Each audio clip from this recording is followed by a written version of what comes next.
Chino's Main Events, a premium event planner. We plan, you enjoy every moment.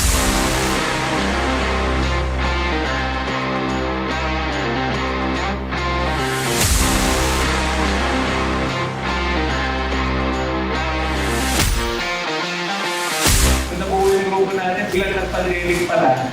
After the pandemic, alam nyo na, hindi pwedeng maglapit-lapit. Tapos ngayon lang yung parang kung may revenge travel, may revenge party din. So ito, ngayon lang tayo nag-party ng ganito eh.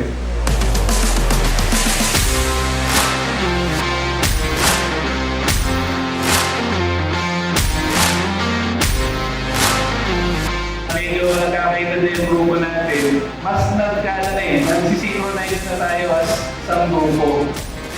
So kaya sinasabi ko mas challenging yung next year. Siyempre, hindi na tayo bibigyan ng madadaling project ng mga boss natin. Mas mahirap na yung mga ibibigay sa atin ng mga project.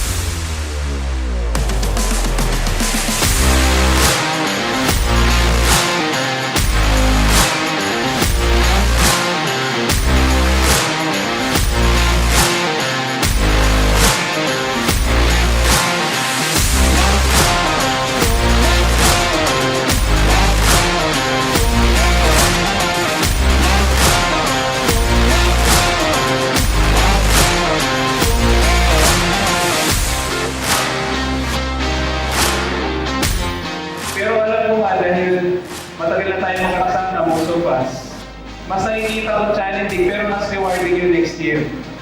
Pag sinabi ko mas rewarding, hopefully, mas maganda yung mga bonus at incentive na makuha natin next year. Ang ano ko lang, mag-enjoy lahat. Ito yung oras natin, maaga naman tayong lahat nakapagpahinga kanina. Enjoy lahat, tapos ayusin yung mga performance mamaya.